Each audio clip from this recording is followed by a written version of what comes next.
चाणक्य नाम सुनते ही लगता है कुछ बहुत पुराना है ना। लेकिन क्या हो अगर ये पता चले कि उनकी बातें आज के जमाने में भी, खासकर पैसे के मामले में, एकदम फिट बैठती हैं। आज हम चाणक्य के उन्हीं सीक्रेट्स को जानेंगे जो ना सिर्फ अमीर बनना सिखाते हैं बल्कि रिश्तों को बचाना भी। तो चलिए शुरू करते हैं। हम सबने सुना है कि खूब मेहनत करो तो अमीर बन जाओगे, पर क्या ये सच है? चाणक्य इस सोच को पूरी तरह से पलट देते हैं। वो कहते थे कि असली दौलत शरीर की मेहनत से नहीं बल्कि दिमाग के सही इस्तेमाल से आती है। देखिए, शारीरिक मेहनत की एक लिमिट है, एक हद के बाद इंसान थक जाता है, लेकिन दिमाग, इसकी पावर की कोई लिमिट नहीं है। असल में पैसा कमाने का खेल मसल्स का नहीं, माइंड का है।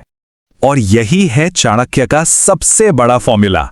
अमीर या गरीब होना इस बात पर डिपेंड नहीं करता कि जेब में कितना पैसा है, बल्कि इस बात पर कि दिमाग कितना चलता है। जो इंसान अपने दिमाग का इस्तेमाल करना सीख गया ना, उसे अमीर बनने से कोई नहीं रोक सकता। मतलब साफ है, सबसे बड़ी दौलत तो ये दिमाग ही है। तो सवाल ये है कि दिमाग का इस्तेमाल करें कैसे? पैसा बनाने के लिए क्या करें? चाणक्य ने इसके लिए 4 बहुत ही प्रैक्टिकल नियम बताए हैं। चलिए एक एक करके इन्हें समझते हैं। पहला और सबसे जरूरी नियम, चाणक्य कहते हैं सबसे बड़ा इन्वेस्टमेंट अपनी बुद्धि पर करो, अपने दिमाग में। क्योंकि देखिए, शरीर से मेहनत करने की एक लिमिट है, लेकिन ज्ञान की, सीखने की कोई लिमिट नहीं। ये वो चीज है जो किसी को भी कहीं से कहीं पहुंचा सकती है। चाणक्य तो ये तक कहते थे कि जिसने सीखना बंद कर दिया वो जीते जी मर गया। अब आता है दूसरा नियम, मौकों को पहचानना। देखिए, चाणक्य के हिसाब से मौके यानी अपॉर्चुनिटीज दरवाजा खटखटा कर नहीं आती, वो तो भेस बदल कर आती हैं।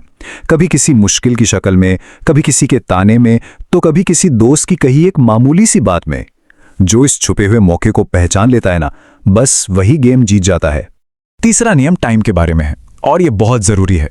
चाणक्य का सीधा सा हिसाब था, समय पैसे से 1000 गुना ज्यादा कीमती है। क्यों? क्योंकि गया हुआ पैसा तो शायद वापस कमा भी लिया जाए, पर जो वक्त एक बार चला गया वो कभी लौट कर नहीं आता, कभी नहीं। मतलब बहुत सीधा है, जिसने टाइम को कंट्रोल कर लिया, समझो उसने दौलत को कंट्रोल कर लिया। चाणक्य के मुताबिक जो इंसान अपने वक्त की इज्जत नहीं करता, उसे बर्बाद करता है, वो कभी कभी भी अमीर नहीं बन सकता। और अब चौथा नियम, और ये शायद सबसे मुश्किल है। चाणक्य कहते हैं पैसा आने से पहले खुद को उसके लिए तैयार करो, क्योंकि पैसा सिर्फ उनके पास टिकता है जिनके पास डिसिप्लिन और अच्छी आदतें हों, वरना ये तो टूटे घड़े के पानी की तरह है, कब बह जाएगा पता भी नहीं चलेगा। कंट्रोल, ह्यूमिलिटी और समझदारी, यही वो बांध है जो इस पैसे को रोक कर रखते हैं। तो ये तो थे अमीर बनने के नियम, पर अब बात करते हैं एक ऐसी चीज की जो पैसा और रिश्ते दोनों को खा जाती है, उधार। जी हां, चाणक्य कहते थे कि उधार एक दीमक की तरह है जो धीरे धीरे किसी भी रिश्ते को अंदर से खोखला कर देता है। जरा सोचिए, वो एक मोमेंट जब कोई बहुत करीबी दोस्त या रिश्तेदार आपसे पैसे मांगता है, कितनी अजीब टेंशन वाली सिचुएशन हो जाती है ना कहें तो लगता है रिश्ता टूट जाएगा, और हां कह दें तो अपनी टेंशन। इस बात को समझने के लिए विष्णुदास की एक कहानी बिल्कुल परफेक्ट है। बेचारे ने अपनी पूरी जिंदगी की कमाई एक रिश्तेदार को दे दी क्योंकि उसकी फसल खराब हो गई थी। लेकिन उस रिश्तेदार ने क्या किया? सारे पैसे ऐश करने में उड़ा दिए। नतीजा, विष्णुदास का परिवार भूखा रहा और वो रिश्ता भी हमेशा के लिए खत्म हो गया। ये कहानी यही सिखाती है कि इमोशंस में आकर लिए गए पैसे के फैसले कितने खतरनाक हो सकते हैं। तो फिर इस जाल से बचें कैसे? अच्छी बात यह है कि चाणक्य सिर्फ प्रॉब्लम नहीं बताते, वो सॉल्यूशन भी देते हैं। उन्होंने एक ऐसी कमाल की स्ट्रैटेजी बताई है जिससे सामने वाला बुरा भी ना माने और अपना काम भी हो जाए, मतलब ना कहने की कला। तो ये है चाणक्य की 5 step shield of time strategy. ये एक ढाल की तरह काम करती है जो उस इमोशनल प्रेशर से बचाती है और सोचने का टाइम देती है।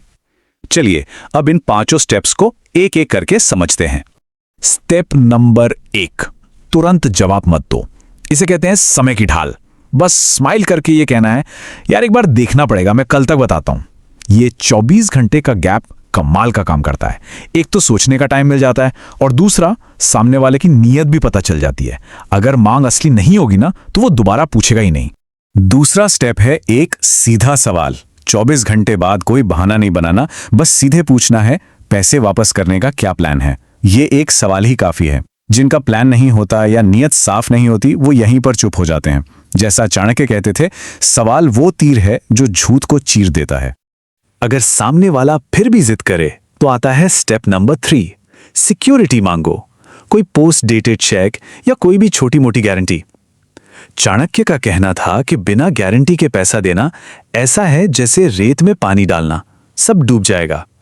जिसकी नीयत साफ होगी उसे गारंटी देने में कोई दिक्कत नहीं होगी, और जिसकी नहीं होगी वो खुद ही पीछे हट जाएगा। चौथा स्टेप थोड़ा स्मार्ट है, ये दिखाना कि पैसा अभी है नहीं। बहुत पोलाइटली कहा जा सकता है, यार पैसे तो थे पर अभी एक इन्वेस्टमेंट में डाल दिए, अब तोड़ूंगा तो लॉस हो जाएगा। अब कोई भी ये तो नहीं चाहेगा ना कि उसके लिए किसी और का नुकसान हो। ये बिना लड़े ना कहने का एक बहुत ही शानदार तरीका है। और आखिरी में पांचवा स्टेप, ये दिल और दिमाग दोनों का कॉम्बिनेशन है। मान लीजिए कि जरूरत सच में बहुत बड़ी है, कोई मेडिकल इमरजेंसी है, तो पूरा अमाउंट उधार देने के बजाय अपनी कैपेसिटी के हिसाब से एक छोटी रकम मदद के तौर पर दे दी जाए, और यह कहकर कि इसे लौटाने की जरूरत नहीं। इससे क्या होगा, मदद भी हो जाएगी, रिश्ते पर उधार का बोझ भी नहीं आएगा और अपना बड़ा पैसा भी बच जाएगा। तो इन सारे स्टेप्स के बाद चाणक्य एक आखिरी और सबसे गहरी बात कहते हैं, एक ऐसी बात जो पैसे से बहुत ऊपर है।